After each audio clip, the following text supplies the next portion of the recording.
and he is in power because of Baba and because of Uhuru. But once Baba loses AUC, we're going to default settings that are going to make this country go back to where it was. Asante. Yes, he is saying that we are going back to the state of the nation. Mahali tulikuwa kitambo. That is Kijana Town saying that Kasongo ni Kaongo. Joined by Jeff Buru here. Jeff Buru, Happy New Year 2025. Buru, it's like oh yeah, it's back. Happy New Year Kimanzi. Mzalendo umesikia Kijana Town anasema No, ana uhakika kwamba hii serikali itafika 2027 na pia anasema Matiang'i unajua na Matiang'i pia hajasema kwamba anataka kuwa rais wa Kenya, lakini Kijana Town anampatia kura 99%. Matiang'i said he can be the president. I mean, he is preparing to run in 2027.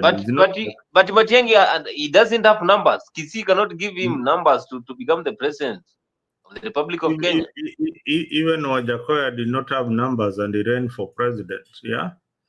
So you don't have to have the numbers to run fast in Kenya. You just have to place your name on the ballot and you'll get people who are going to vote for you.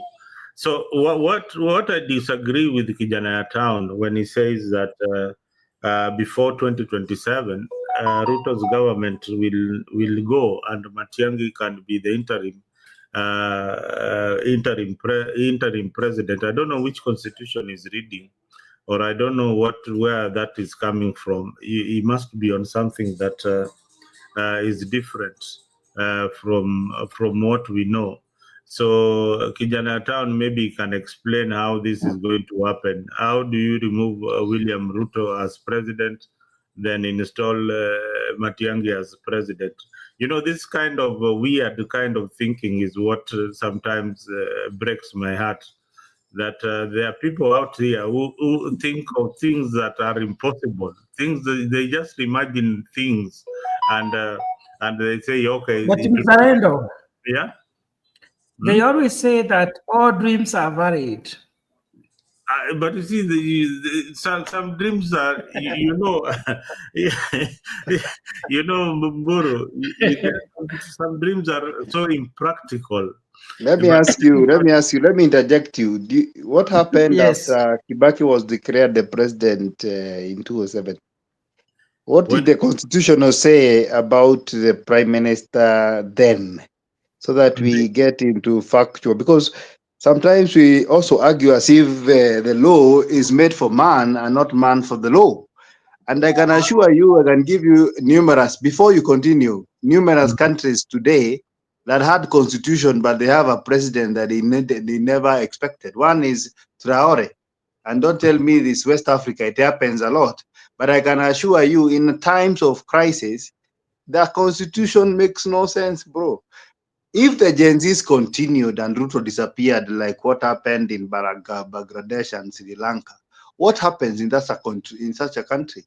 The military can take over, and if it takes over, they can decide to have an interim government. It is something that has happened in other countries, so it is not far-fetched. And I don't want you to have. I know you want to make a point. But it is pedestrian to think that now, because the constitution sticks like this, that it can never be changed. It can be changed. We had an accord in between a constitution.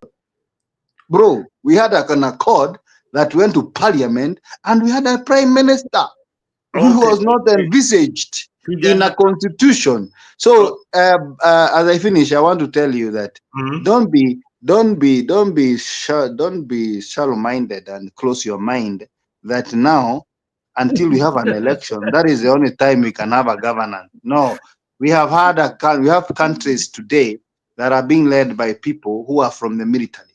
We have countries today that people have toppled, and they have. And I'm not saying we are going to topple, but in a crisis like in Haiti today, they have a constitution in Haiti, by the way.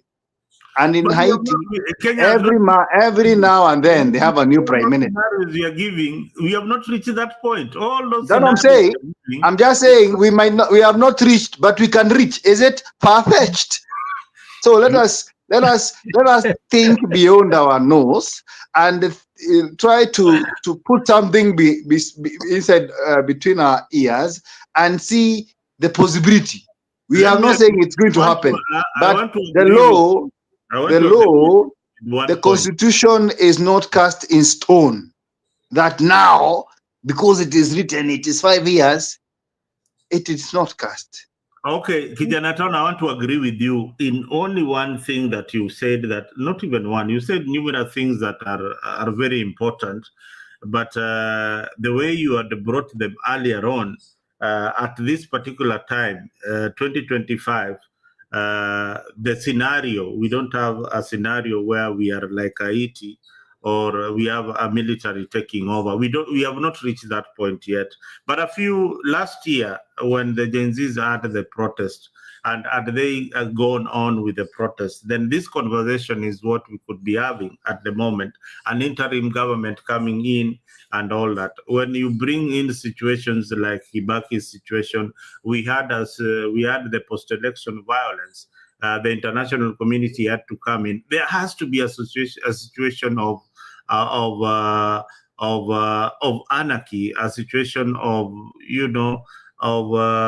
insecurity among the people and the people of Kenya, and to our neighbors, and to our international partners. So that kind of insecurity is what brings in other countries to come and solve your problem. And in the case of a coup, like in West Africa, then the military steps in and they suspend the constitution. So right now, the constitution of Kenya is still intact. It is not suspended by anything. The demonstrations that are happening will not lead to the suspension of the constitution of Kenya unless we walk back and go to what happened in the burning down of parliament, and it persisted to date, then we would be talking about something different. But let me just say that all is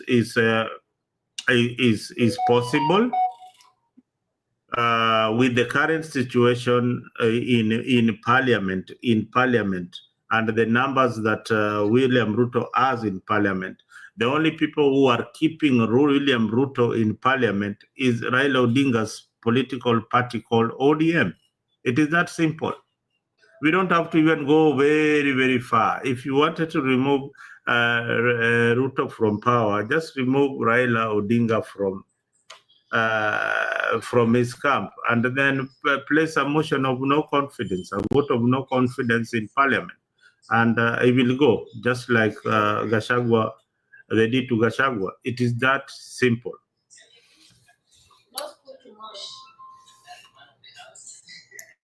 Mzalendo, I disagree with you. Why are you saying that Raila is the strongest pillar to William Ruto, and yet you know that Ruto won 2022 without Raila?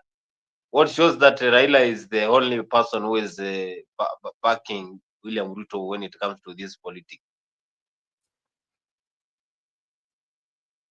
Can you repeat your question, Bonnie?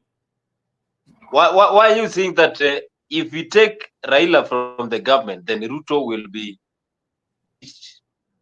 and yet Ruto won the 2022 general elections without Raila? No, you have to understand. You have to understand the political game. You have to understand that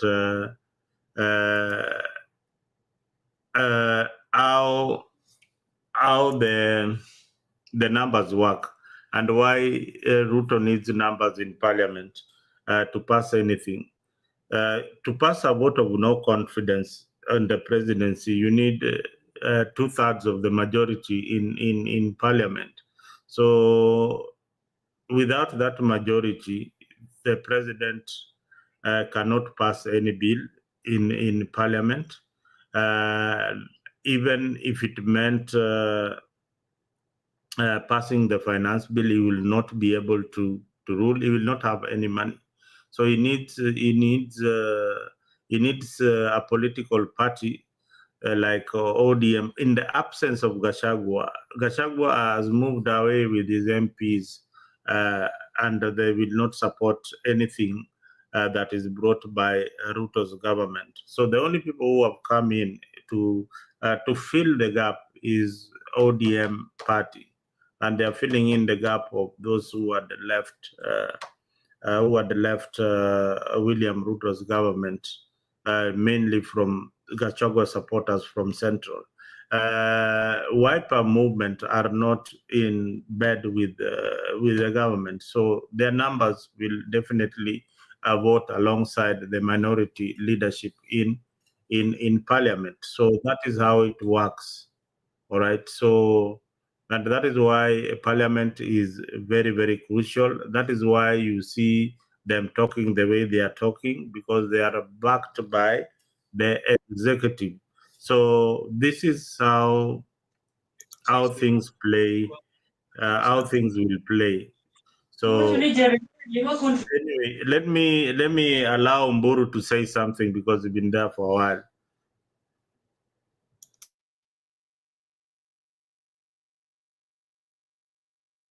Mburu. Yes, Buru. Yes. Do you think that Matiang'i is going to win 2027 general elections? Because I have seen Kenyatta supporting Kimanzi, him. And also, Happy New Year, Buru. Merry Christmas. Happy New Year. Why are you ignoring me? You are just focusing on Muzalendo as if I'm not here. What's wrong with the New Year? I thought you had missed me. Now, about Matiang'i, I can say that he has what it takes to be a president, and he can make a very good president because one of his education, number two, we also know he is a performer basing on the dockets he has held before. But now, in Kenya, in most cases, we consider the regions and the tribes, we call them the strongholds, the political basis.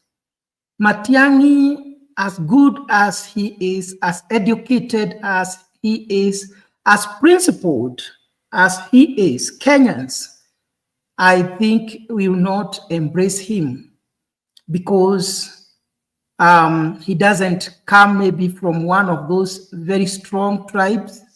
Number two, money factor. Money in Kenya plays a very great role in politics. I don't think Matiang'i has what it takes to compete with someone like William Samoei Ruto, Gachagua, Raila Odinga, and maybe somebody will arise from the Kenyatta family. Those are the people who control Kenya, and the Moi family, because they are able to campaign without donations from anyone. They are able to campaign from each and every corner without asking for money from anyone else. So Matiang'i, for me, I can vote for him because I believe that he is a good leader. But how many Kenyans can say, I'll forget about one of our own and vote for Matiang'i because of what he stands for? Very few Kenyans. The same case to so many other politicians who are coming up. It's not very easy. That's why politics in Kenya is very tough, because if you don't have money, you can be as good as you can, as educated as you are, but Kenyans will not embrace you to a larger extent because you don't belong to their tribe, or because you are not backed by those big tribes and all that.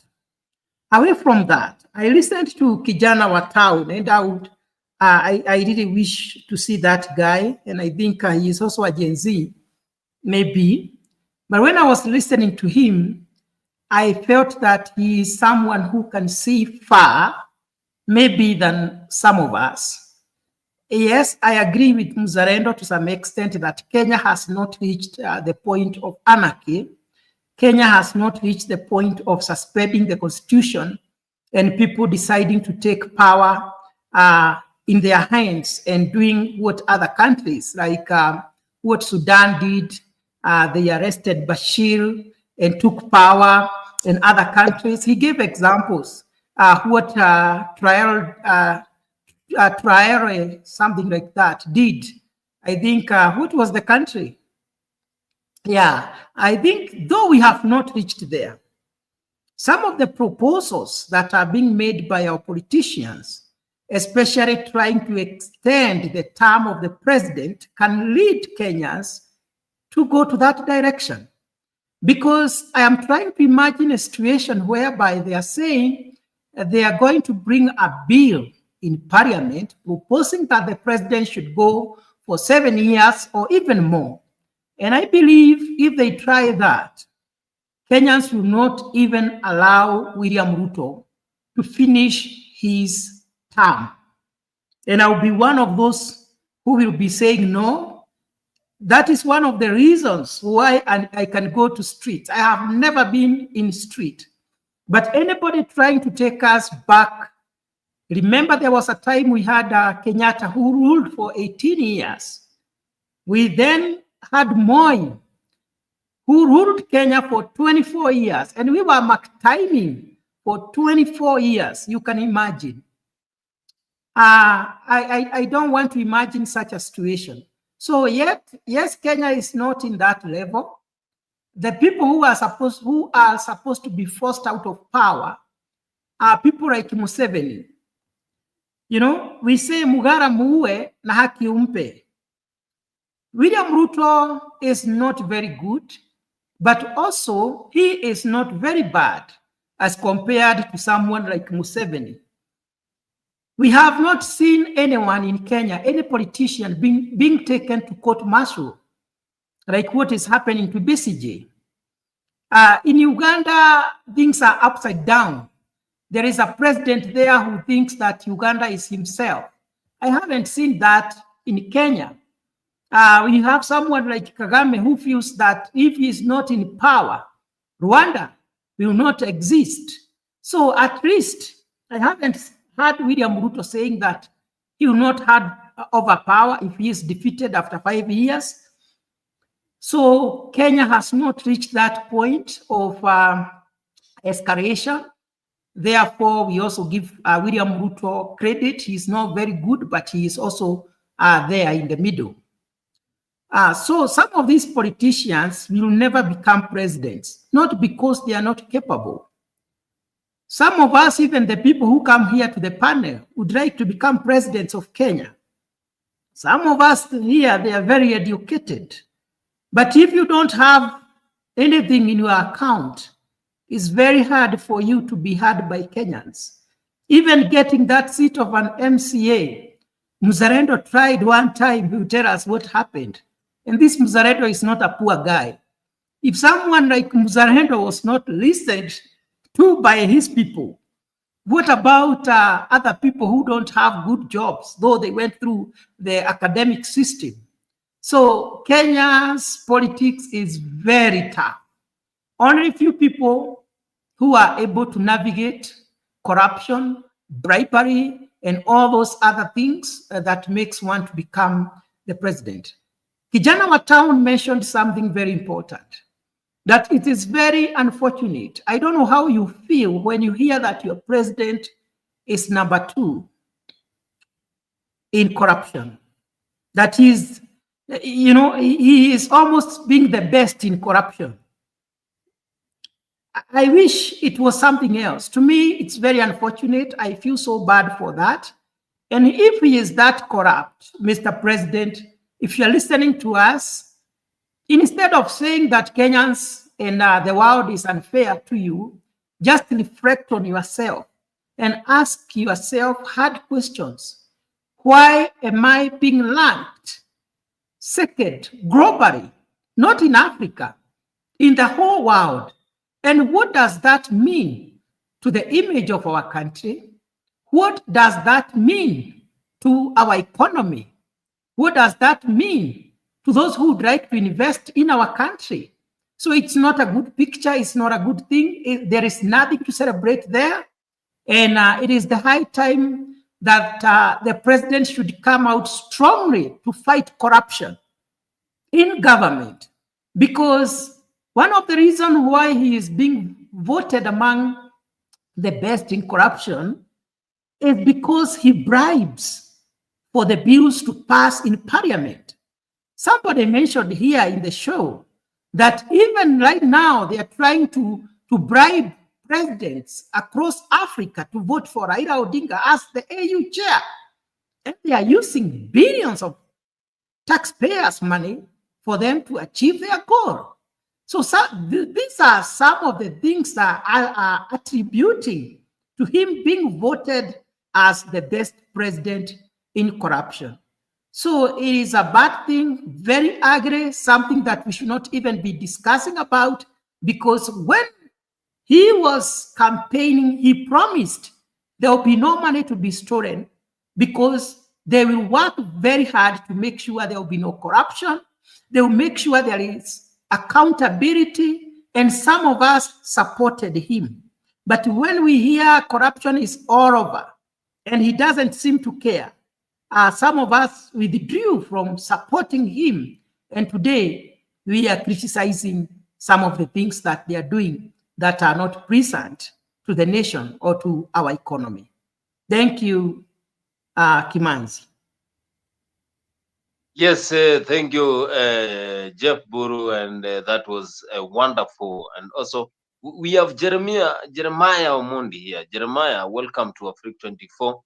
And here we're having a topic whereby Mzalendo, Jana Town, Jeff Buru, they are giving a sentiment whereby they are supporting Matiang'i for 2027. Do you think that Matiang'i can clinch 2027 presidency for this country?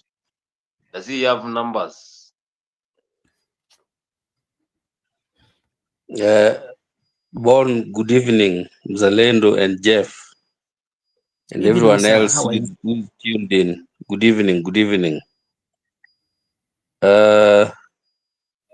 This is a very interesting discussion, and it's a good question that Kenyans are asking all over, and it's really exciting a lot of people, including myself to some extent.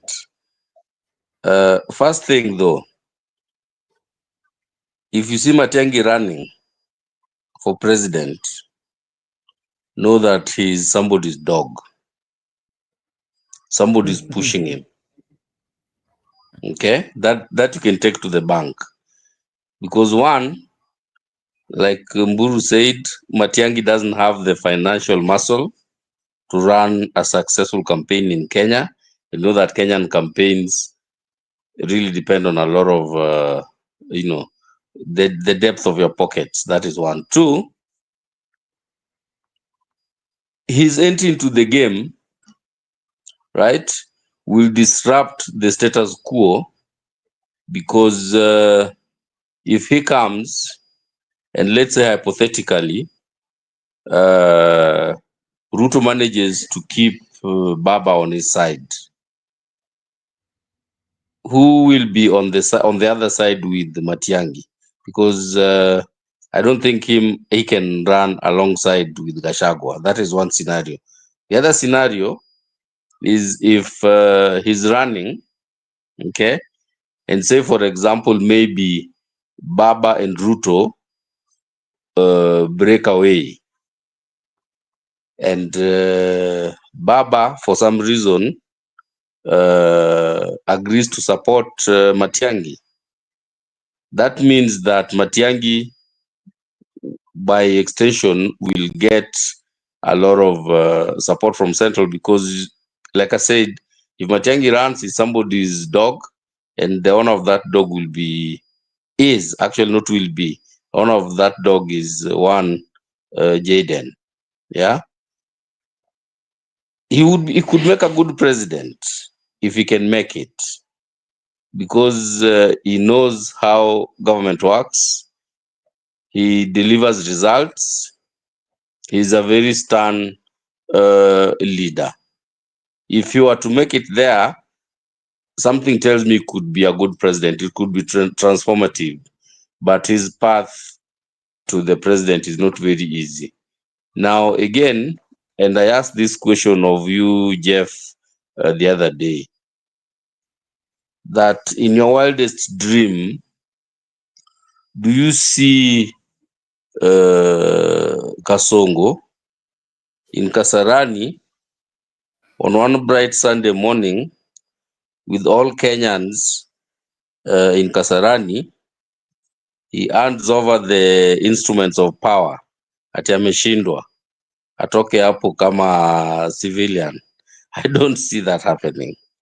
The best case scenario that will happen is he will, whatever chaos will ensue, but he will probably, the best case scenario is we could end up with a government of national unity or some sort of coalition, something of that sort. So Matiang'i being a president would be a very good thing, but I think that it's a little challenging. The path for him to get there is not very easy, and that is not to say that he cannot run. He can run a good race, but running and winning are two different things. If he were to make it, I would be a very happy person. And if you ask me, looking at the political landscape, if Matiang'i were to run with whatever combination or constellation of political alliances, I believe that is the only individual who would actually give Kasongo a run for his money, because Kenyans really yearn for change. But whether his efforts culminate in an actual victory na Zakaya mpatie sword pale Kasarani, hiyo ni story ingine sana. That's a totally different story. Asante. Yes, Jeremiah saying that. Yes, Jeff. Can I mention something? Jeremiah has said that he doesn't see a scenario whereby if William Ruto is defeated, he can hand over power to whoever will have defeated him.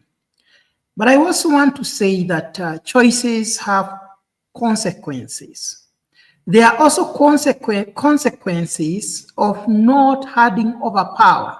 Number one, the international world will distance themselves or will keep William Ruto aside. They will not want to cooperate with him or even to work with him. His government will have sanctions. He will not be able to do trade with other countries. And also there is a possibility. Let me finish. No, please, let me finish because I don't interject people when they're talking. Then you come. Yeah, today I'm not the host. It's Kimanzi. So remember, Jeremiah, we had such a scenario in Cote d'Ivoire when I think it was, what was the name of the president? He refused to hand over power. But the international community, I think through UN, arrested him. And even today he is in jail. So even William Ruto, if he fails to obey the constitution and he is defeated squarely, there can be a scenario whereby he can even be arrested. Don't think someone like Uhuru Kenyatta handed power to William Ruto because he wanted to do so. It is because he knew things can go wrong. Kenyans can decide to have an uprising against whoever he has handed power to. The international community, because today they always watch what is happening, can decide to act against him. And like someone like William Ruto, who even had an ICC case, if he tries such a thing and he is arrested by the United Nations or other countries come together and arrest him, they will revive all his past cases. So he cannot dare refuse to hand over power. The only thing we can do he can try very hard to make sure that he rigs the election. And he is announced by the IEBC as the winner. Such a situation then whereby nobody can be in a position to verify or even to state clearly that he rigged, then in such a situation he can have his way, but not by refusing to hand over power. I don't think Kenyans will allow such a thing to happen. Jeff, when I said that, I didn't mean that he's refusing that amekatalia sword. No. What I mean is exactly what you've mentioned, right? So he will make sure that he will rig as much as he can. He will steal whatever number of votes he can. If he sees things not going his way, he'll make sure that there are so many gray areas that no one knows who the true winner is. And ensure that in the midst of all that chaos, IEBC does two things. One, announces him as the winner. Two, awards him the winner certificate, which which technically at that point makes him the president-elect. Now, once he has that, and we know that this is a guy who has a high penchant for violence. He doesn't really care. Kenyans watapigana, and he knows that, and the international community will step in to quell the chaos. The first conditions he will make for whoever is coming in, whether it's Anan or whoever is that is coming, or Obama or whoever, we'll just say, guys, you come, but let's agree on one thing, that I am the president-elect. Let's agree that you're coming to negotiate with us, and I'm the elect president, and that's the opposition, and let's start from there. Once that position is ascertained, that is the president-elect, and the other team is the opposition, they will come in and say, fine, umekata, what is the best case scenario? Can we do a government of national unity? Are you willing to share this cake with the other team? That's exactly what I mean. Whatever happens, he will muddy the water. He will muddy the water so much, make sure that no one knows who is the clear winner, but he makes sure that IEBC announces him and awards him the certificate as the president-elect. Then every negotiation after that is based on the premise that is president-elect and the other guy is the opposition. He'll agree and say, fine, I'm fine. Let those guys come. Wacha tufanye mkate nusu. I'm okay with that. He will come back as president. That other person will be given the same thing that happened during 2007. That's exactly what I mean. I don't mean akatalie kisu. Yeah. Now I understand you, sir. We are on the same page. But at the same time, yesterday Mzalendo said something very important. That for William Ruto to manage to lead elections in Kenya, in today's world, he has to switch off the internet. Because as the court pronounced itself, elections in Kenya are won or lost on the polling station. With these phones, we'll be able to follow whatever is happening on the ground and even to tally the votes, to count the votes by ourselves. And with the Gen Zs coming in on the stage, in the political stage, it will be very hard for anybody to think that he can rig elections. Remember, and this is what I said, Uhuru Kenyatta had everything. He had influence. He was very popular, even outside the country. He thought he can do anything. He can manipulate elections. And they said, even Atwoli said at one point that he doesn't know who will become the president, but he knew who could not become the president because they were assured. And even the brother to Raila Odinga said that they have been having everything. The only thing they were not having was the system. But let me tell you, because of the mobilization and the support William Ruto was getting, it was very hard for them, for the government to lead to the favor of the one they wanted. The same case will happen because we say history repeats itself. William Ruto will try with the government, with the deep state, with the state agencies, but he will not succeed because the Gen Zs will be there and will stop him. The other people will be there. The international community will be there. The media, ourselves, will be there and will be dispersing people everywhere to monitor what is happening on the ground. Yeah, let me stop there.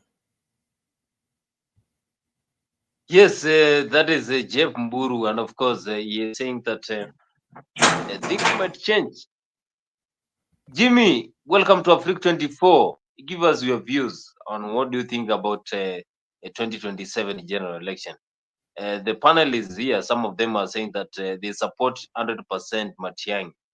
Do you support Matiang'i, and do you think that he has the number of votes that are going to give him that power in 2027 to clinch the presidency? Jambo sana. Thank you so much for Bonnie for the invite, Zalendo and Jeff. I've been missing on action, but nimepatikana leo courtesy of Nick. You never get tired to invite me. I love that. Thank you so much for that. Sasa hii mjadala wa leo hapo mmenipata kona. Anybody that is associated with Ruto is a loser in 2027 election. Matiang'i seems to be aligning with Uhuru. Uhuru seems to be aligning with Ruto right now, and that has really played against Matiang'i. Matiang'i was the candidate that the GNC wanted. If you remember back in June, they were singing Matiang'i. Matiang'i let the GNCs down, never showed up until a few weeks ago. So that has played a very negative image on Fred Matiang'i. But that doesn't mean that he won't, be a factor in 2027. As you know, elections are very dynamic. We could be singing about, Ruto in 2022, in 2024, we are against Ruto. Some people even actually, a person like me believes if President Moi was alive or Kibaki was alive, actually would beat any of these presidential candidates we are speaking about now. So for 2027, right now, it's the field is open. My candidate has always been Morara Kebaso. I think he's a person that I believe that has the energy to deliver in 2027. But even him is too early. Things can change. If elections were held today, it probably wouldn't win. As we speak. So politics is dynamic. It's something that we have to approach with an open mind. But speaking of 2027, it is far-fetched right now. Actually, the elections, if you guys have realized, are actually starting now. And if you asked me a few months ago, a few weeks ago, we never thought Gachagua was something. We thought that he's just completely done. Right now, Gachagua is the leading presidential candidate, to be quite honest with you. So it's very hard for me to predict what will happen in 2027. What I ask and what I always pray for is that we get a candidate that is genuine, that has no personal interest, but the country interest. And that's what we are looking among these candidates. That's why we are not certain as in who is and as Paulini, I had switched my camera. I didn't even know that. But yes, that's why we were looking for a candidate that can be able to bring this country together. What we are seeing as far as the abduction, I'm actually even now confused who is behind the abduction. When you listen to the other story, you feel like, really, to be quite honest with you, it may be fake. But also, when you look on the other side, yes, it is also true that this government has been doing that even before this narrative that Ichungwa and the government is trying to portray that is Gachagua or Netabayo that are abducting. So it's a little bit confusing, it's a little bit dark. But what I will ask each and every one of us is to agitate for a free and fair election, first of all, but also a, an election that will have a choice, not having the normal choices that we have been seeing. This country that we love, Kenya, will actually, I think, will need somebody who's not even political. We need somebody new, a somebody fresh to, we need to start over. We are tired of the Rutos, and we are tired of Uhurus. We are tired of anything to do with, the Mois and all that stuff. We need something new. We need something new to change this country. I think that's what this country needs. That's why when I see people like Kio Matata coming in, I see people like Murara Kebaso coming in, and many other new candidates. If you guys can remember, Peter Kenneth, when he was running to Nazamek, that guy ignited. We had high hopes in that guy. But where is he? He's gone. Now we actually start calling him dynasty, because even if he came now, he's not anywhere. So my submission is that 2027, Matiang'i may be the right candidate, but I think he's not really doing himself service by coming out, but also he's actually killing himself by associating himself with the current government. That's my fear. I thank you for that. Can I ask a question, Kimanzi, to Jimmy? Yes. Jimmy, you have said that the Gen Zs were singing Matiang'i as their candidate, as their preferred candidate. And I think by then Matiang'i was not psychologically prepared.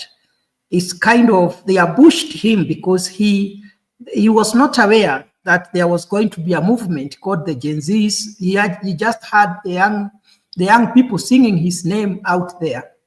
And right now, it seems that he is prepared to enter into the field as a candidate for presidency. Why can't the Gen Zs, maybe is something we can propose, pick Matiang'i as their candidate, because he was not prepared then, but he is prepared now, and he is willing to do what they wanted. He is the same Matiang'i, he has not changed.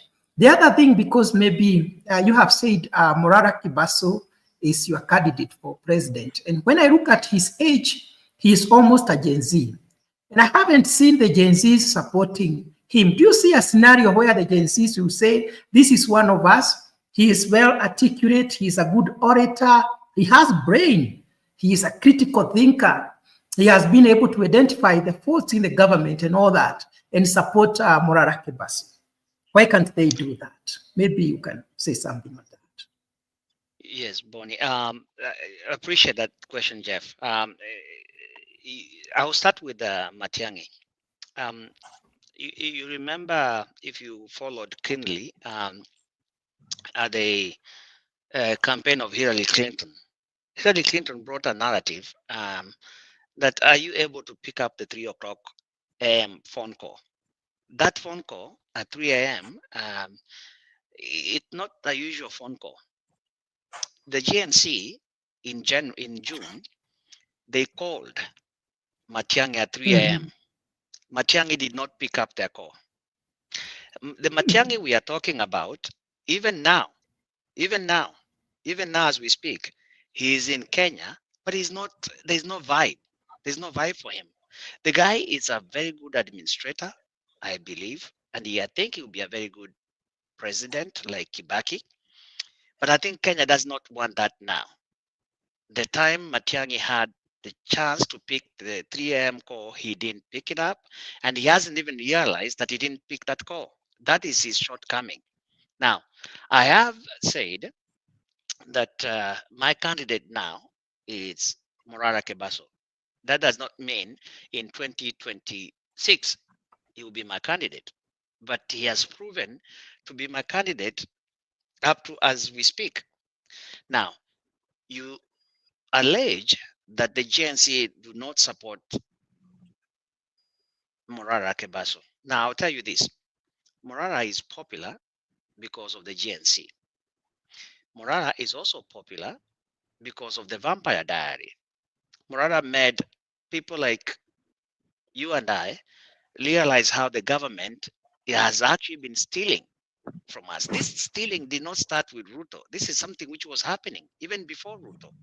But it's kind of like the system. You get into parliament, then you know how these members of parliament steal, then you become a part of them. That's why we've never changed in Kenya. Now, I call for new and fresh faces to take over leadership. People who actually don't even have experience politically, but as long as they have the interests of Kenyans first, those are the people that we should be supporting. Now, if that person is Matiang'i, then we'll support Matiang'i. If that person is Morara Kebaso, we'll support that person. That's why I said 2027, I think is a little bit far from right now to be clear who will be actually the leading presidential contender, because we change. We are monitoring these people. Like for myself, I'm looking at Matiang'i. Matiang'i was my candidate, to be quite honest with you. Matiang'i is not very popular. I come from Kisii, but Matiang'i is not very popular in Kisii. Why? Because he was not doing Kisii's favors, something which we are against. We are against tribalism. We are against somebody who uses tribe to actually ascend into power. Matiang'i didn't do that, and that's why I supported Matiang'i. The problem that we are having with people like Matiang'i is that they cannot sell themselves. That is the problem he has. Whether he will be a good president, yes, I truly believe so. Nobody is perfect, but he has the qualities to be a very good leader. But at this moment, he is not taking advantage of the situation that is actually prevailing upon him. That is what is lacking in leadership, because leadership is taken, it's not given. Jimmy, what is the minimum age for one to become the president of Kenya? Right now, the law is very clear. They took that 35 years old, they took it out. Is anybody over 18 years to be yeah, that's the question we have been asking ourselves here. Yes, thank you for that. Yeah, that one was actually scrapped. And I'll tell you this is also very funny. Now, they have actually even scrapped as far as having a degree. Can you imagine that we can have a president that does not a Form 4 dropout? Can you imagine? That is the fact. That you don't even need to have. As long as he has money and can bribe people and exactly. Can speak. Where are we headed to? I mean, why would you want to have a president that has not gone to school, for heaven's sake? That is where we are headed to. That is where we are headed to. I am glad that they have actually done something 2 days ago, a day ago, scrapped, loosened the rules or the articles that can actually impeach members of parliament, these elected members. They have actually loosened that. That's a good step. But having a requirement that has not required you, Nick, to have a degree to run as a president, that's somebody when he comes to UK, how is he going to communicate or handle himself with, the Prime Minister of the UK? How will he handle himself? Yeah, we risk having Sudi as our next president. Jimmy. Can you imagine? Jimmy, yes. Sorry for interjecting, but I need to say something. Please. And on what you're saying about education, I differ with you personally. Tom Mboya never had a degree, and you know what he did for this country. Yeah, and I'll just leave it at that. In my opinion, academic qualification, as long as you are technically literate, you can read, you can write, you can understand, and you can communicate in the Queen's English and maybe other languages, French, Spanish, or whatever other, and Swahili and all. If you are technically literate, if you don't have a degree, for me, it shouldn't matter. But that aside, what I wanted to say mostly is really to Jeff, but you also alluded to it, Jimmy. you talk about this Gen Z as if it's a formal, entity. Every time you say, "Oh, the Gen Z should take this, or Gen Z should pick this, or Gen Z," remember, this Gen Z is an amorphous movement. It has no leader. It's not a legally registered entity. Has nothing. So whenever you say that Gen Zs are going to do this, I don't even understand what you're talking about, Jeff. 90% of the time when you're saying Gen Z, Gen Z, Gen Z, I'm wondering, what are you talking about? What is Gen Z? It doesn't even, it's not a party. It's not a legally registered entity. It doesn't have any structures. It's just a bunch of young guys, young Kenyans who had a common interest and decided to do something supported by, by foreign, entities to do this. As much as what they were doing was good, I think that we should not look at the Gen Z movement in the same breath we look at a political party. Once you have that, Jeff, very clear, you will desist from saying, "Oh, Gen Z, Gen Z, Gen Z here, Gen Z here, Gen Z there." No, no, no. I'll rest cede my the case. ground to Mzalendo to answer you. Zalendo has Because he's the something to father say. of Gen Zalendo, Zs. Zalendo. Yeah, yes, there is something that I've heard that, about education and all that. And when you go to England, which language are you going to speak? I wonder how the Chinese communicate when they go to England. Yeah. Thank you. So, or even the Russians. So sometimes the language is a barrier for development. But in most cases, it is the ability to lead. And Jeremy gave you an example of Tom Boyer. Then the examples are many. Even former presidents of the U.S., the people who have risen to the presidency, some of them just had formal education, but not university degrees, but they made it.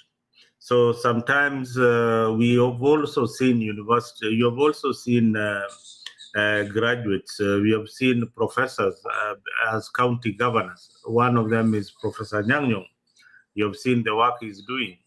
If you go to Kisumu today, you'll see that it's a very, very clean. It has a clean environment, but no industries. You see, this is just how the dynamics of leadership is.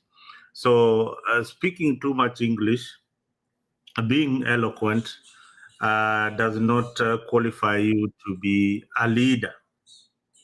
Yeah. And Jeremy has talked about the Gen Z.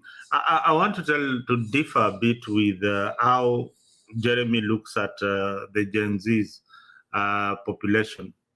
Now, a political party is a vehicle to take government. Yeah, when we talk about the women vote, the youth vote, the college fraternity, the workers, and all that, those are constituencies that politicians talk about. And when they decide to support a political party or a political movement, then you are home and dry. The Gen Z is a constituency right now in Kenyan politics, and you cannot overlook it. Have they been in politics before? The answer is no. Are they going to tilt the scale in 2027? The answer is yes.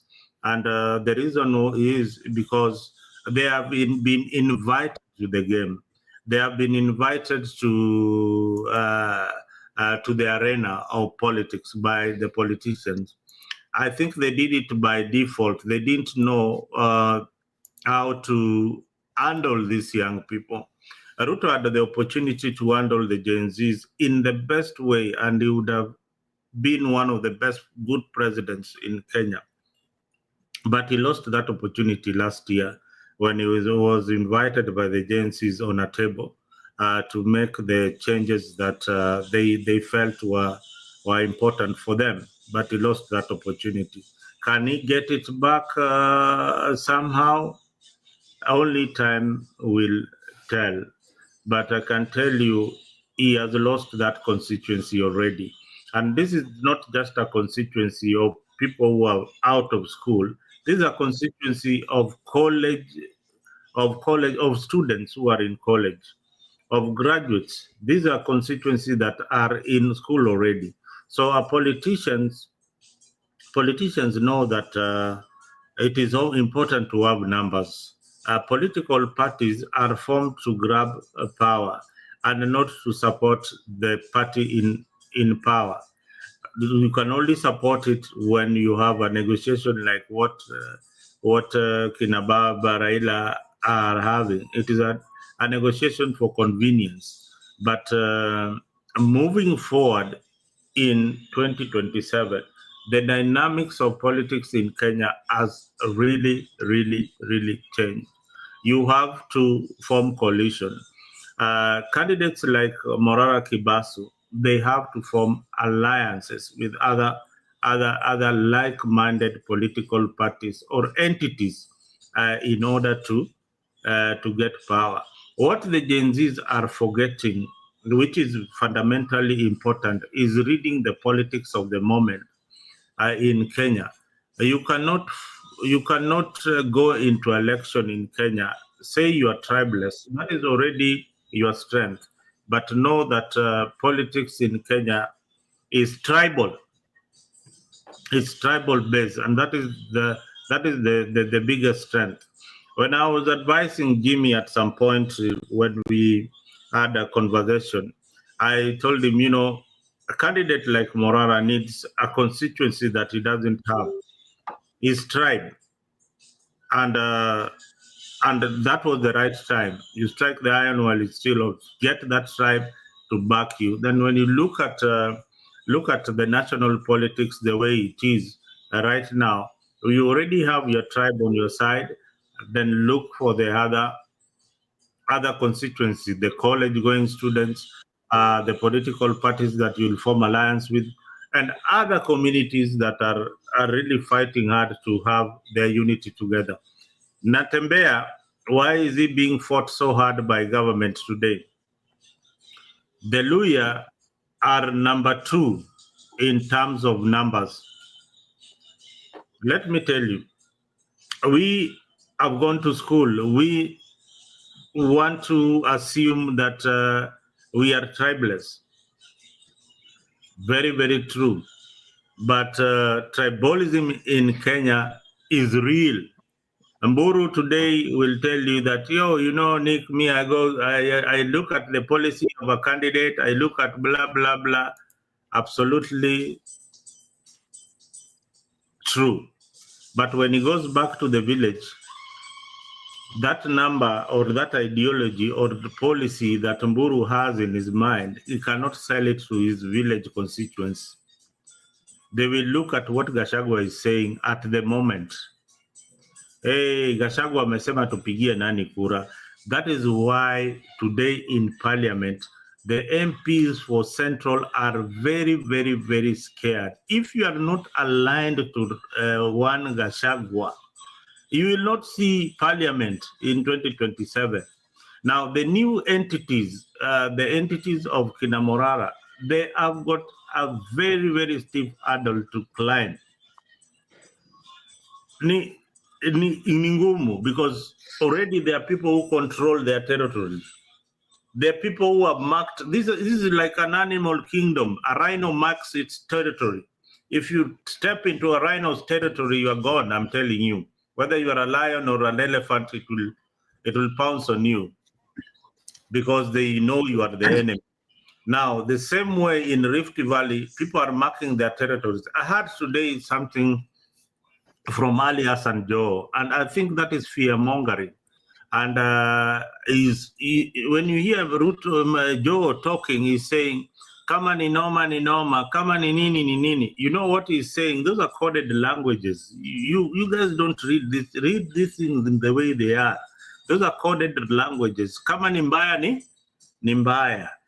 Now, are we at war with anybody? No. Kuna noma mahali yote? No. Lakini si amekuwa akitumia hiyo hata 2022 huko. Let me tell you, akitumia 2022 noma ilikuwa ni nani? It is just igniting emotions, you know, igniting emotions of the people, igniting emotion of the people. At kama umenikosea nitakukujia. These are all CS saying this, yeah? Nitakukujia. So tunamwambia tu but nikujie mheshimiwa. So akikukujia atakufanya nini? Hiyo ndio swali labda tuulize, we go beyond. Kama CS mwenyewe anakuambia kama ni noma ni noma, kama umenikosea mimi nitakukujia, utakuja ufanye nini? Unanielewa? Yeah. So we are in a country, sometimes I look at Jimmy, I look at the things that are happening in Kenya, then you scratch your head. This is a country where a youth was sodomized by a all governor supporters in Mombasa. And the governor has never been questioned by police, has never been, and this guy alifanyiwa hizo vitu zote. And he said that these were the governor's people. So tuko na inchi, kuna wenye inchi na wananchi.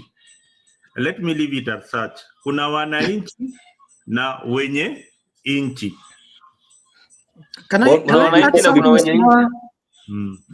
Before somebody jumps in. Before Jeff, yes, Jeremy.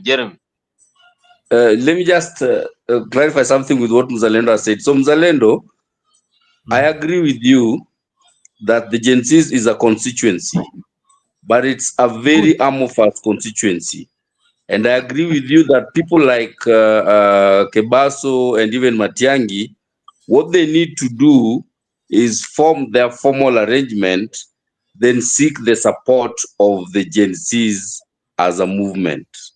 But you cannot say, the way Jeff is trying to say, that the Gen Zs can decide that now they are supporting Matiang'i or going with what's his name, Kebaso as their leader. They are not structured in a way that you can say they can have a leader. But what needs to happen is somebody who desires to have them support him, come with your constituency and your formal structure, seek their support as a movement or support. And I think that's the same thing you just mentioned, Mzalendo. I seeded the ground for Mzalendo to advise or to say something about Gen Zs because I knew he would advise them as their father. For me, I'm their uncle. And Jeremiah is wondering why I keep on singing Gen Zs. It is because they stepped out and they showed the people of Kenya of what they are capable of. A group of young people that was able to force a very strong leader like William Ruto to change his mind, even to the extent of dropping the finance bill, to the extent of restructuring the whole cabinet. That is not a group that any serious politician would afford or dare to ignore. The other thing, let me just say this. Gen Z's slogans were good for them by the time they went on the street. It was just the first round, but I'm expecting that very soon they will come again.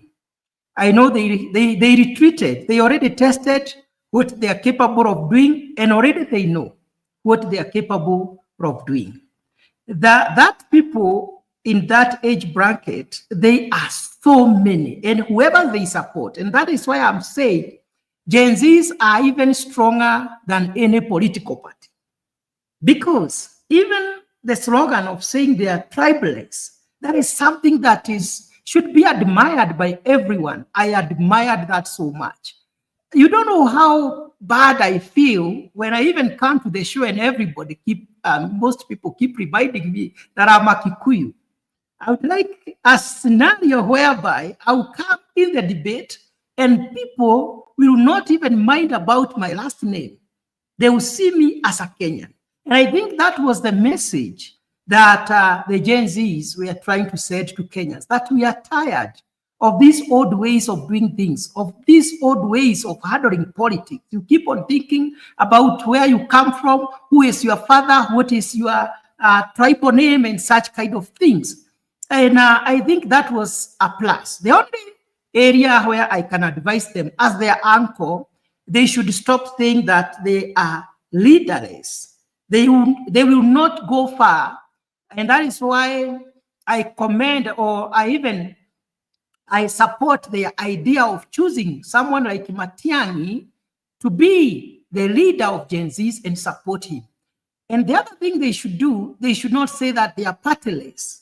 They need to come up with a party, because for them to take power, they need to have a leader, and a strong leader for that matter, and they need a party. And I can tell you for sure, because I listened to them, I followed whatever they were saying, and those are the things that are ailing Kenya. One is tribalism. They were against tribalism. Today, I know there is a high possibility that if we are not very careful, we're going to have another Kikuyu president in 2027. But if Gen Zs stand strong and keep reminding us that we should not think about tribes, then we're going to have the most competent person becoming the president, or the person with the best agenda for the country. And that is the kind of politics that we should support. So let them choose a good leader. And because they are Gen Zs, for me, I propose, let them pick Kibaso as their leader. And then they come up with a party, with a name, a vehicle that can accommodate all of us. The Gen Z should accommodate their father, Kina Mzalendo, their uncles, Kina Jeff, and their mothers and aunties. We are going to join them and support them. That's what I think. Do you know what, Jeff? I keep on telling you that you need to talk to the Gen. You need to have a Gen Z in your house. Is when you'll know how these people think. These are the most weird people on earth. The things that you feel they might. Mzalendo. I am telling you, there's a Gen Z who comes. I have been a youth pastor. I don't know where he went to. There's a Gen Z who comes to this show, and I am telling you, when you talk to him, is when you realize that this either they know too much, yeah, and they look at you like somebody. Okay, you can give them the advice, wapatie advice, but will they take your advice very, very seriously? The answer is no. But they look at you like. But you see, they look at us. Listen how they look at us. They look at us as some people who have been in the system, didn't do anything about the system, and now what are you telling them about the system? That is how they look at you. You have been part of this tribalism all along. You have been manipulated, used by political powers and all that. And it is only us who came the other day and stopped this. All right? And we had a solution for it. You see, that is now where they beat you in the argument. Is that we have they don't, but you see, Mzalendo, why we have to keep on advising this group is because we have something. Even the older generation has something that they don't have. They have something that maybe we don't have. They might be advanced in technology. They are able to navigate the systems and all that. But we have something they don't have. And no one has the monopoly of knowledge or ideas. That is why I said they need all categories of people. Wanataka kina babu zao, nyanya zao, na kina anko, na baba zao. Wawasikize, wapatie mawaidha, and they will succeed. Jeff, Bonnie. Yes, Jimmy, you can have, yes. Can I just come in? I want to echo what something Jeff said. But before that, I wanted to talk about this issue that my brother Omondi and Mzalendo seems to be agreeing on, which is the issue of education, especially on the highest office of any country. There are leaders who are born to be leaders. They don't need education to be leaders. That we can agree, all of us. There's something, Mzalendo and Omondi, that you learn in school. It's something called manners and how you operate and how you do. You can be a very good president with very good integrity, but without education, if you didn't go to school, I can tell you, Mzalendo or Omondi, you will have a problem dealing with that kind of a person. Now, you too have family members. Not all our family members have gone to school. You can start judging it or looking at it from that level.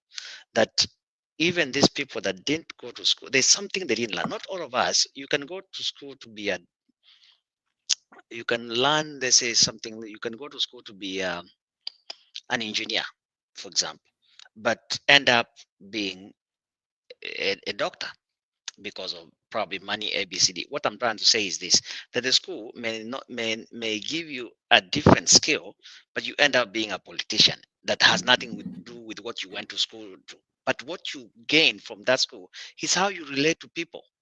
And that is the most important thing. That's why I was saying that presidency, the minimum has to be school. Presidency. Have not even come down to governors, because governors are also mini presidency. That, as a country, we must agree on. And these few people that you are saying that probably have never gone to school, but they are good leaders, they are very few. There are very few that will be interested to be president. We must have some minimums when it comes to the presidency. And that, for me, school is very important. Now, we can argue that when you become president, you have advisors who have gone to school, have PhDs. That's the problem we have, because you find presidencies have advisors who are misleading them. So that's why, in my view, I believe that country, Kenya, must really honest. And another thing, actually, now that we're on that, you cannot compare US and Kenya. By the way, for your information, highest illiteracy is in the US. A lot of people here have not gone to school; they have GEDs. In Kenya, we have a population that has PhDs, doctorates, and all that stuff that have no employment. So if it's education, we have a lot of people that are educated in Kenya than even in this country of the US. So education must be a minimum. That one we really have to agree at some point. But the most important thing is what Jeff said. And I wanted to remind Jeff, thank you for supporting Morara as your GNC president. But also, I also want to tell you that, you know what you're saying is that Mzalendo hasn't told you that these GNCs or Morara himself is in the process of getting a party for GNC. So there is that, what you're asking, already in the pipeline, is actually on the final stages, Mzalendo. We may have a inject party registered as early as next week. So that's something that is already there. Tribeless. Yeah, before you proceed, sir, because maybe you are able to have an audience with Morara. Have you people consulted wide, and have you really thought about the party name? That's something I would like you people to consider more and more, and do more of brainstorm and involve more people to see if that name is something that people are able to buy. Think about it deeply. Maybe we can discuss out of the show. That is fine, but that's how I feel. There is also, yeah, you are very right. What's in a name? The name is Inject Party of Kenya. That's the name, and the Inject, I think it's inclusion, something like that. I have to. I don't have it, the whole thing, the actual name, but the Inject is not the Inject that you guys think. It actually involves. I don't know, Mzalendo, if you can Google that for me. It's inclusion, part of. Let me see here. I'm sorry, somebody can go. I'm trying to get the name, but what I'm saying is that Inject is not. There is abbreviation of the actual name. It has to do with justice, inclusion, justice, something like that. But that's just the name. So it may it's just a name. Yes, If you talk to people who do marketing, they will tell you then the name has to be, so many factors has to be considered before you settle in a name.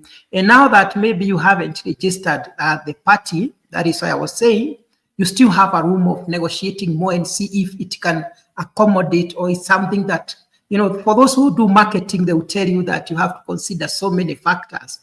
Because you also need the name, that the moment it's mentioned like that, it's kind of stick in people's mind, something that's very easy to sell out there, something that even the age group that they are not, the other age groups, not just Gen Zs, even just by mentioning, people understand what it means. That's what, it's just a proposal, but I like everything. I like everything that Kebaso is doing so far. Yeah, but you see, the thing is, there's a processes of registering the party, and I don't want to bring the show to talk about inject party. I just want to clarify that. You submit the names of the party that you have already done. So we are past that stage. We have been given the provincial. The name has been reserved. The name has been reserved. What it's actually delaying is the constitution of the party, which will be submitted this week and will be approved sometime next week. That means that will now be a registered party, be able to trade or do any business under that name. So the name has already been, but again, what is orange? Yeah, you're right. When you saw about orange and banana, people were associating with orange. That's how orange came into existence. The bus party of my friend, I forgot his name, from Meru, the bus party.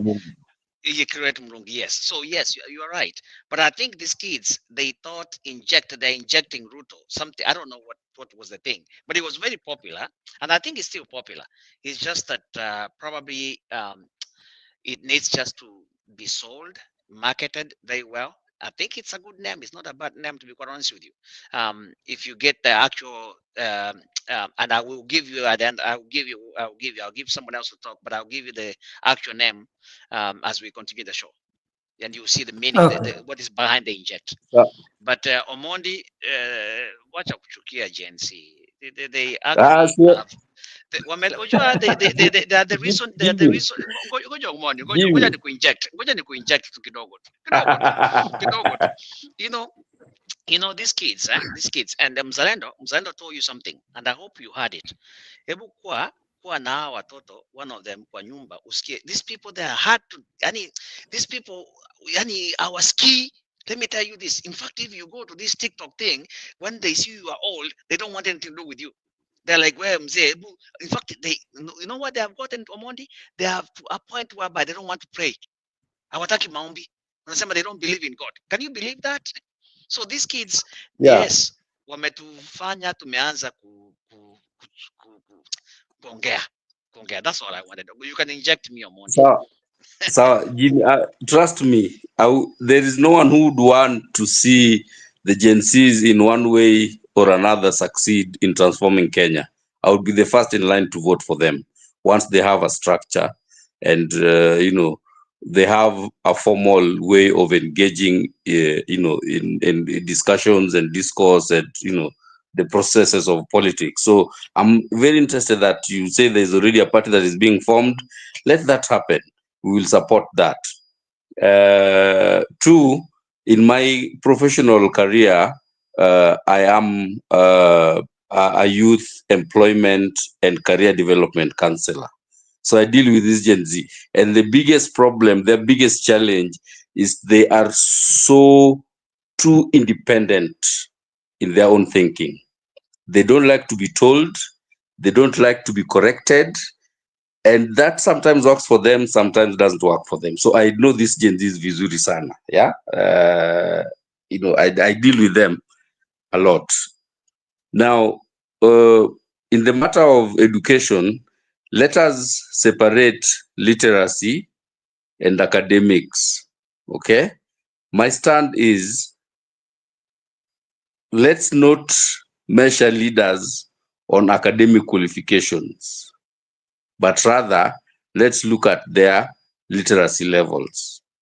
If you can converse in English, vizuri, you can debate, you can read a document and understand and analyze it in English. In Kenya, for us, it's English. I'm not even going to talk about other languages. If you can analyze situations and come up with solutions, you can reason analytically, right? You can understand and you can debate in English. You can do basic math. You can calculate situations and scenarios. You can come up with coherent answers to questions and issues. That should be good enough. We should not say that you need to have a university degree, because sometimes you might go to school up to maybe get a diploma or a higher diploma, but fail to get a university degree. But you are technically literate. Why would we stop you from being a president if you meet all the other thresholds that is required by law? For me, it should not be academic qualifications, but we do have the standards of literacy in Kenya. We know how to measure who is literate, who is semi-literate, and who is completely illiterate. We know how to measure this.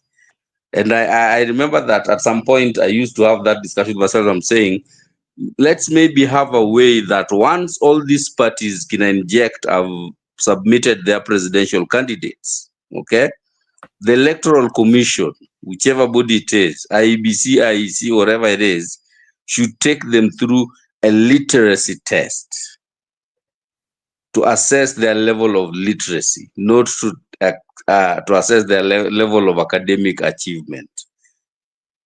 That way, I think that would be a good way to go about it. So, Mimi, I'm still insisting, forget degree, forget masters, forget PhD. Some of these academic giants are actually very poor leaders, because they analyze two things too much to a point where they get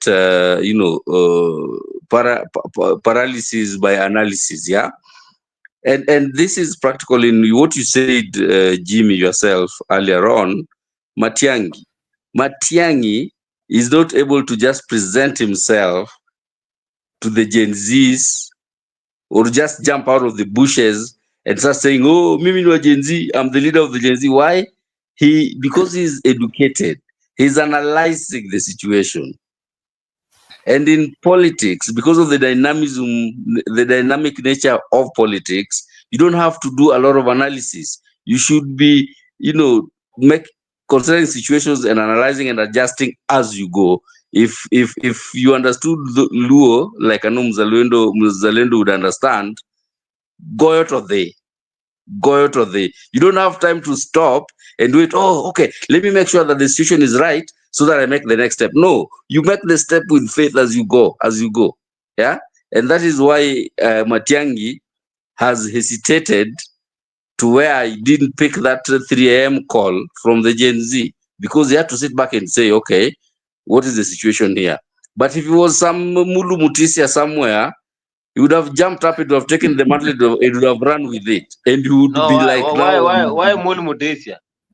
Because he was technically illiterate at that point. He was technically illiterate. And I can tell you also another leader that Mzalendo knows in Homa Bay. He was called a Kechchien. Okay? This guy is the best mayor that the town of Homa Bay has ever had. But this guy didn't know jack shit. If you dropped a book in front of him and told him to read, he would have somebody read and translate to him and tell him what is written in that. Yeah? But he was one of the best mayors that the town of Homa Bay has ever had. Okay? So for me, let's do a measure on literacy as opposed to level of academic achievement. That is my point. Can I say something on that subject? Yeah. Yes. I want to start by saying I understand the two gentlemen. I understand where Jimmy is coming from and Jeremiah. One, I agree with Jeremiah that there are people who have personal knowledge, which is inborn, and wisdom. And when you see how they do things, you might not even know whether they are illiterate or literate or educated or not, because of how they have gifts.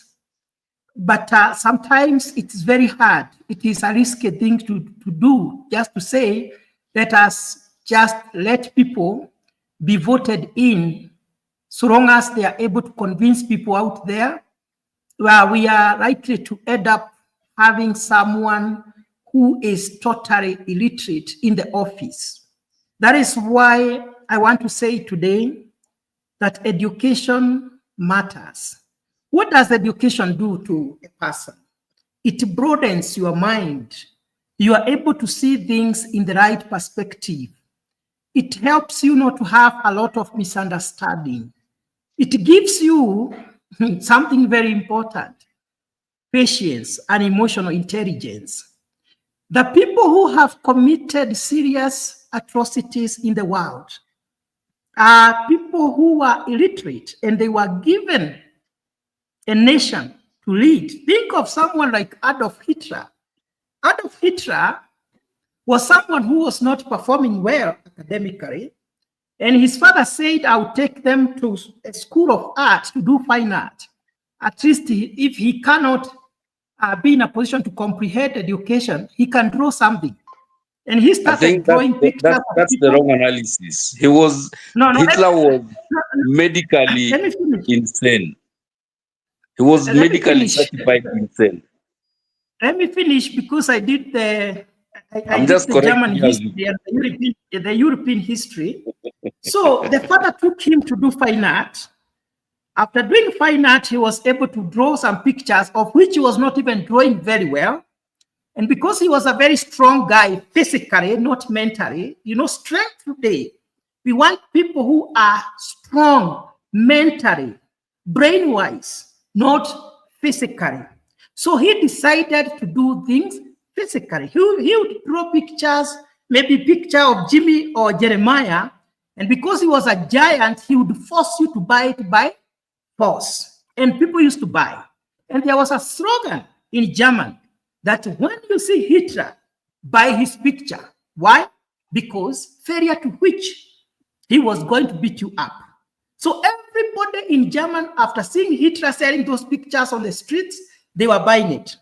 Hitler used that money to form a party, the Red Shirted Men. He formed a group which was like Mongeki, and he called it the Red Shirted Men. And he used the money for that he got from selling the pictures to form this group.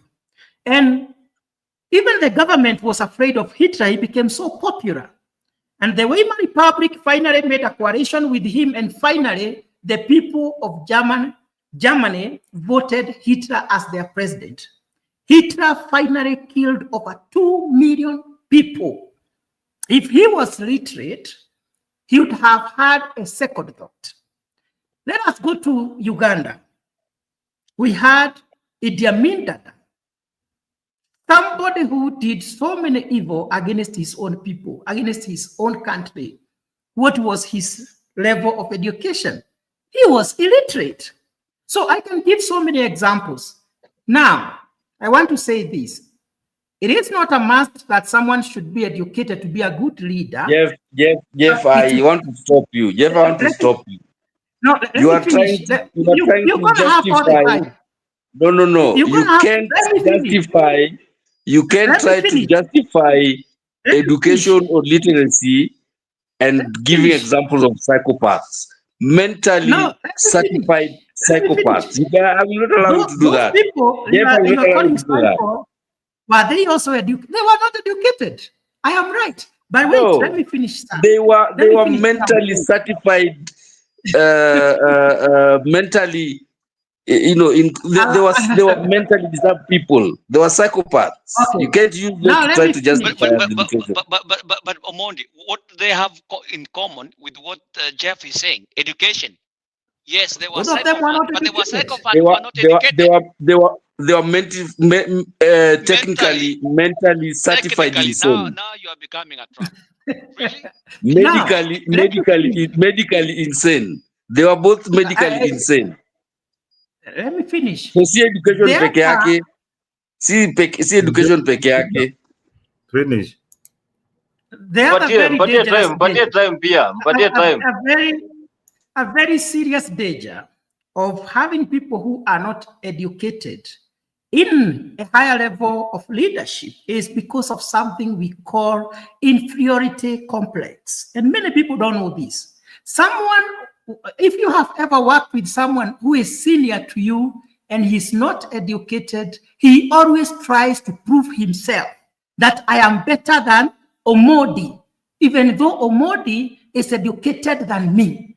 That's why they keep telling you, you haven't done ABCD, na huwa munasema mumesoma. They even appear tougher to prove that they are better than you. Inferiority complex is a very serious problem, even in a country. Having a president like Moi, who was semi-literate, and having a deputy who was Professor George Saitoti, he had to humiliate him to prove that he is the boss. Those are some of the challenges that you are likely to face when you have such leaders. They end up oppressing people to prove a point. At the end of the day, today, for instance, in a country like Kenya, Kenya has so many people. Today, almost everyone, so many people have. The first degree is nothing in Kenya. People have bachelor's degrees in millions. Many people have the master's degree. We have so many doctors.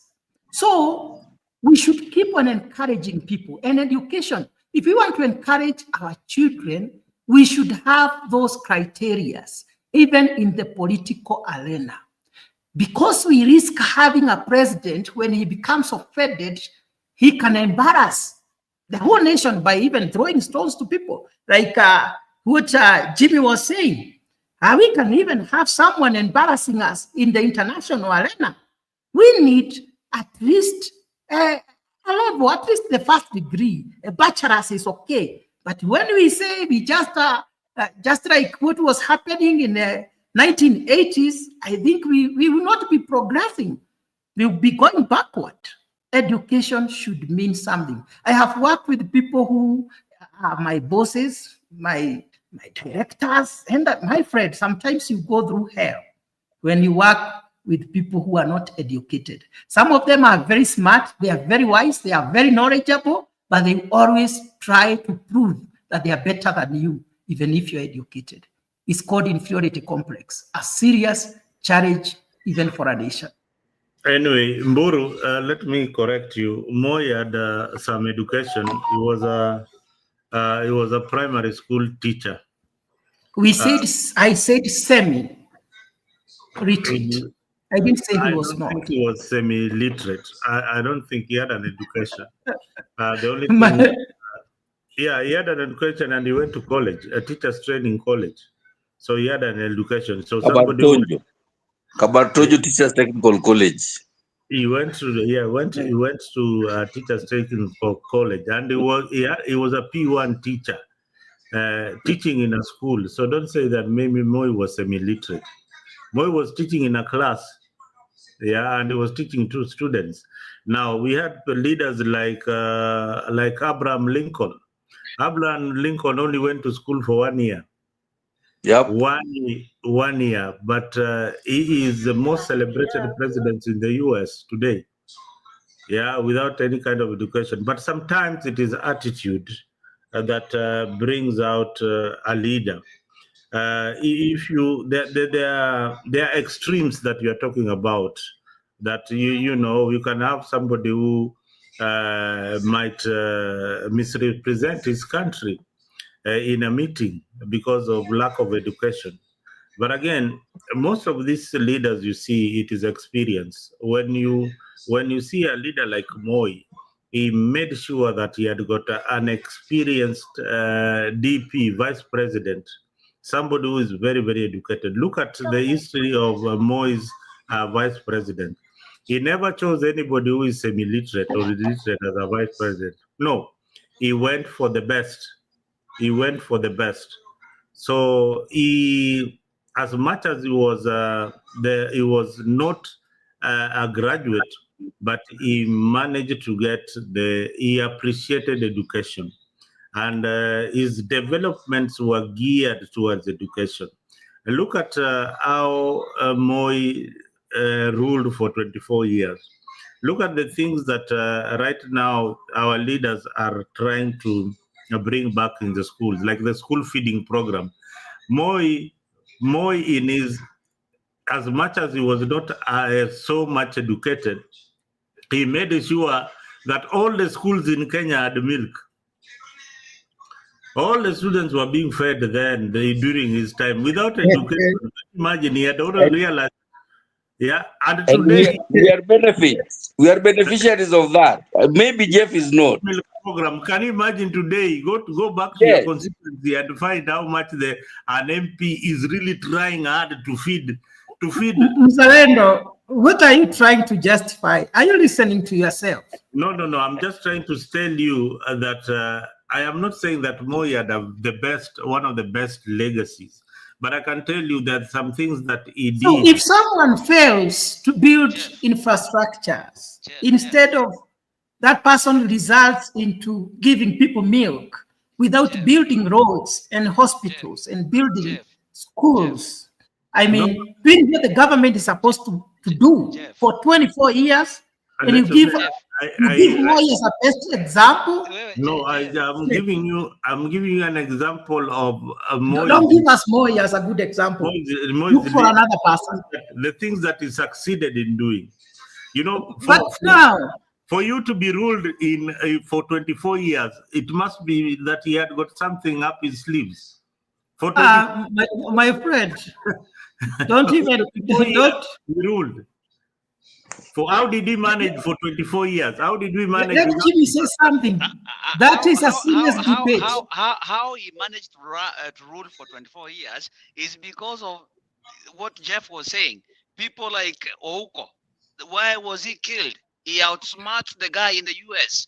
People inferiority complex. That is why we don't want people who have never gone to school or semi-literate like Moi to even smell anything close to leadership. But Moi was to Omondi's thing, was also smart. He was a street smart. Education kadogo, but anybody above anakanyaga. Jeff, one thing I think you and Jeff are missing, Jimmy, is that the world has changed. Okay? Of course, yes. In this time and age, education, formal education, not the formal education, should I call it university education is the only measure of what you can do. Right now in the world, there are technical certifications that you can attain that will make you more intelligent than somebody with 2 PhDs, academic PhDs. Trust me. I've been in classes with PhD professors who are trying to teach you a technical subject that they know nothing about except what they have read in the book. But you have done it practically, right? And you can even correct that professor, tell him, Prof, that there you are wrong. So when you are talking about a degree being a requirement, you have to remember that in this time and age, I can attain very, very serious technical certifications that will make me smarter than a multiple degree holder. I think about that as you insist on degrees. No. Apple, you are right, Omondi, and I agree with you. And that is actually what is actually good here in the United States or in these Western countries. Why? Because a kid, kama mtoto amezaliwa anaanza kuimba, they encourage it. In Africa, tunakataa hizo. That's why you had those tertiary schools. This is watu wanapatanga D. They go carpentry. They go do all this stuff. So I agree with you.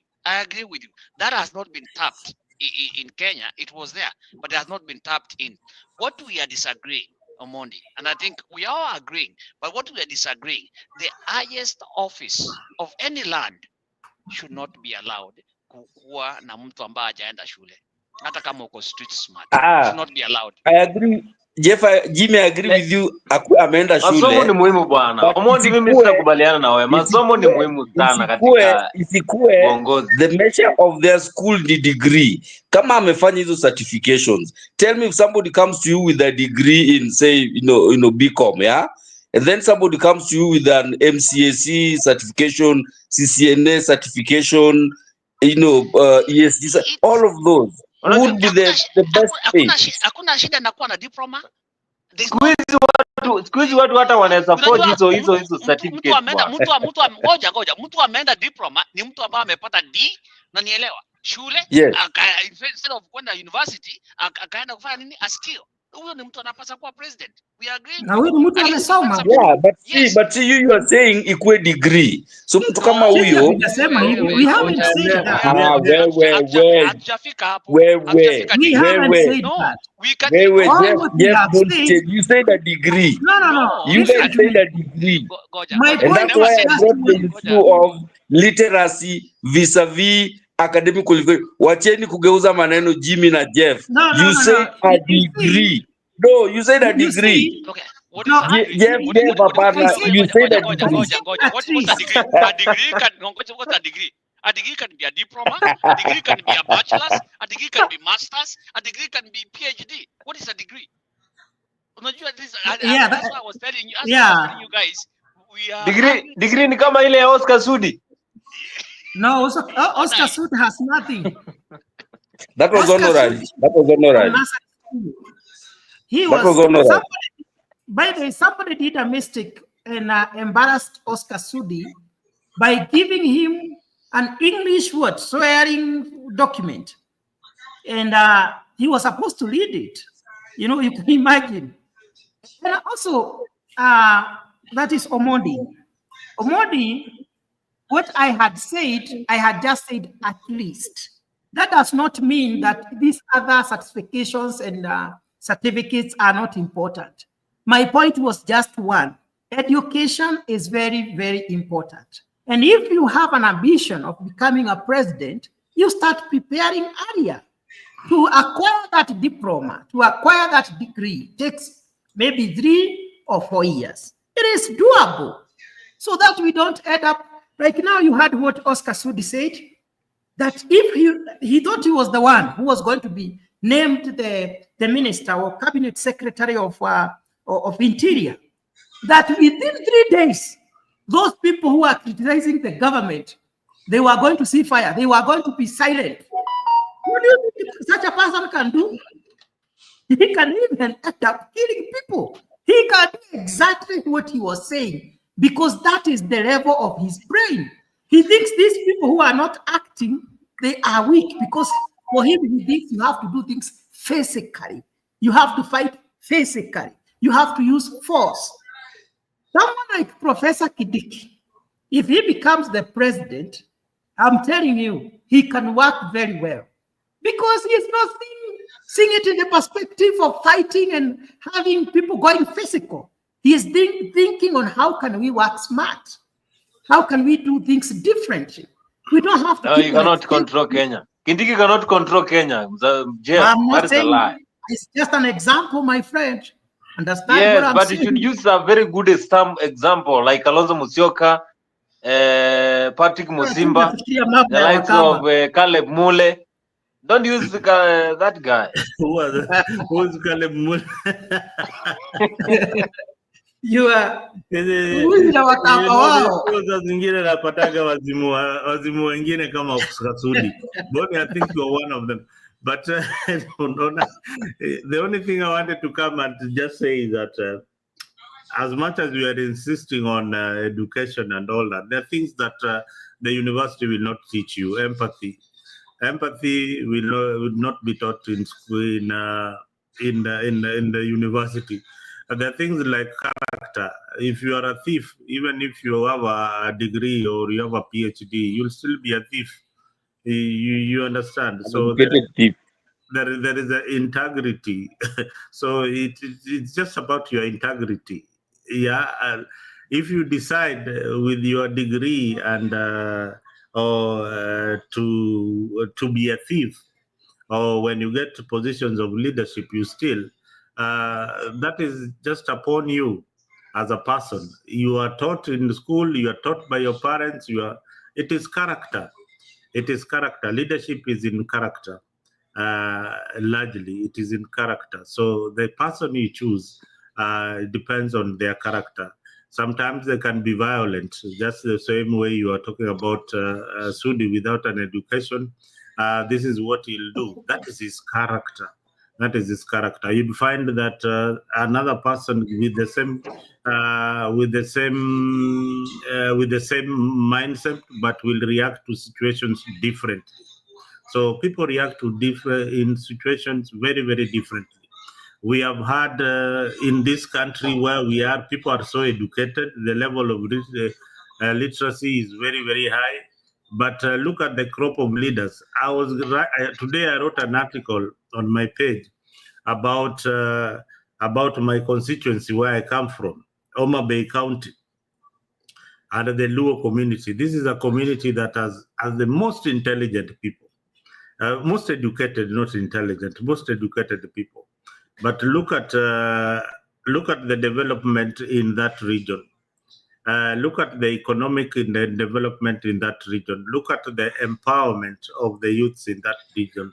Look at the infrastructure in schools and all that in that region. Then you'll find that as much as they have that education, then they lack to prioritize on the things that are important for the community. So we lack that kind of leadership in that region. But when you go to a place like Central, not everybody is as educated as people in Siaya or somewhere in Homa Bay. But look at their priorities. You, Mburu, said it here on this channel that in Central, leaders compete in development. Who is going to build a better school or better roads than the neighboring constituency? That is not in other areas. So you find that people differ. People differ depending on the region you are and how you are brought up. So sometimes you will learn it from school, adapt to what you've been taught by the teachers, but character is the most important thing when it comes to leadership.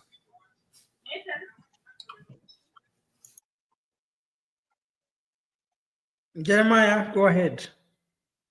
We can change the topic. I think it was just a by the way. We can talk something else. I start by ground. Let's. I would rather we have a measure of literacy as opposed to a measure of level of education, of academic achievement. Somebody have just seen on chat put that they would rather have semi-literate Moi any day over the lawyer Karen Nyamu, which is very interesting. So for me, it's not about academic prowess. Yes, it's good to have them, but it should not be like a baseline for us to elect leaders. Let's look at leaders, like Zalena said, let's look at the character, look at their capability and capacity to lead and inspire change, as opposed to how much education do they have. Yes, Mboro. The moderator, I think, is born and is asleep already. So, no, I want you to proceed and do the moderation because I want to leave this place. I am also going to switch off the computer. I'm going to use the phone. I think we just wind up. We wind up the show. Moderator, wind up, man, tomorrow. Yes. Before, I have something new. So, as you know, we are having the EFL Carabao Cup, and Arsenal, they have been clobbered by Newcastle United 2-0 second half. So they are going home. Arsenal, they are going home. So if you support Arsenal here, you're very sure that you are going to miss the next Carabao Cup because you're going to lose at home, Emirates Stadium. Yeah, tomorrow, that is today, for those who are following in East Africa, you're going to have a big match whereby you're going to see another match for Carabao. So we are going to give you those updates. But remember, if you're following us here for the first time, subscribe, like, comment to Afrique 24. This is your 24-hour channel. Make sure you always subscribe to our channel. If you're following us in the Facebook, you go direct to the YouTube, search Afrique 24, that is AFRIQ 24, and you get the best news. Yes, Jeremiah Mondi, which team do you support before we end up? Tuambie tu ni timu yako ni gani? I don't watch English football. What about the local football? I am a fan of soccer, and there's a difference between football and English Premier League. So my international team is Barcelona. I watch the Spanish League. English Premier League, I'm not even interested. Locally, Kogalo is there. So imeishia hapo. But anyway, yesterday, for those who are following from Africa, yesterday Kenya won 2-0 against Tanzania in the Mapinduzi Cup that is being held in Zanzibar. Francis Kimanzi is the head coach. We are soaring up well. Mzalendo, which team do you support? Kindly. You know my teams. Arsenal, I support good football.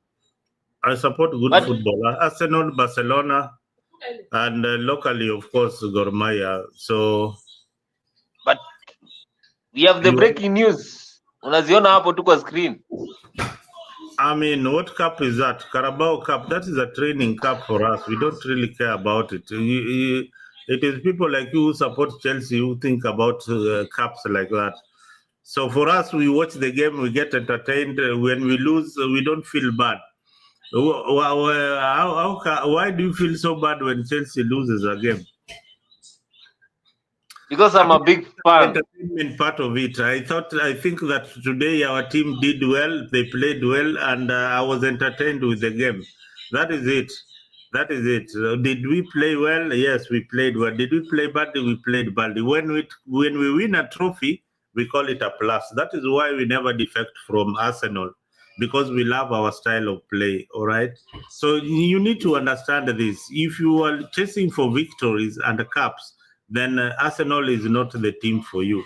If you are chasing for flair and style of football, then Arsenal is the team for you.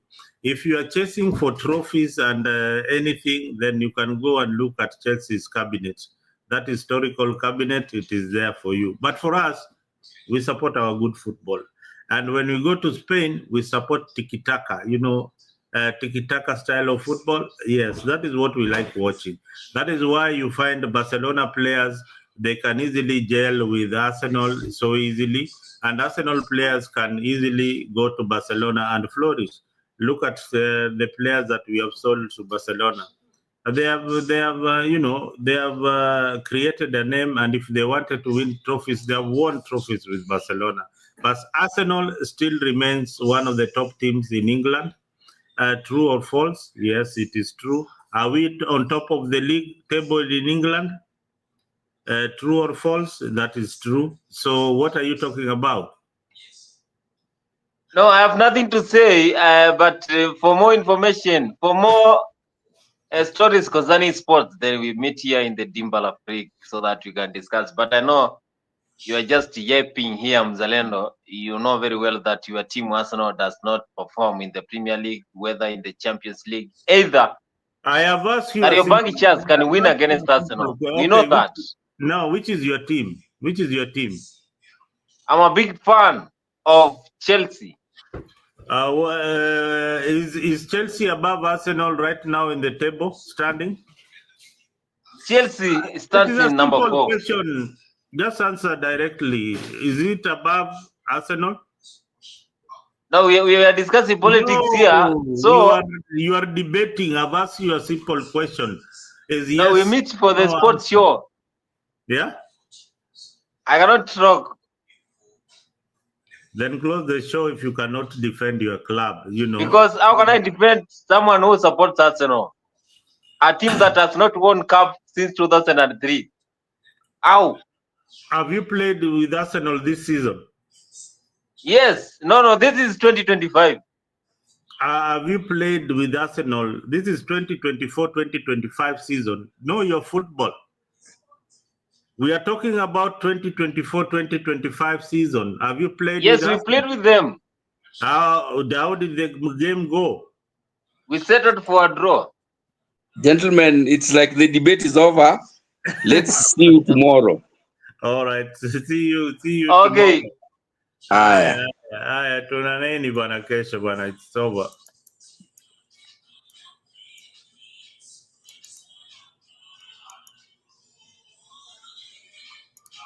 Yes.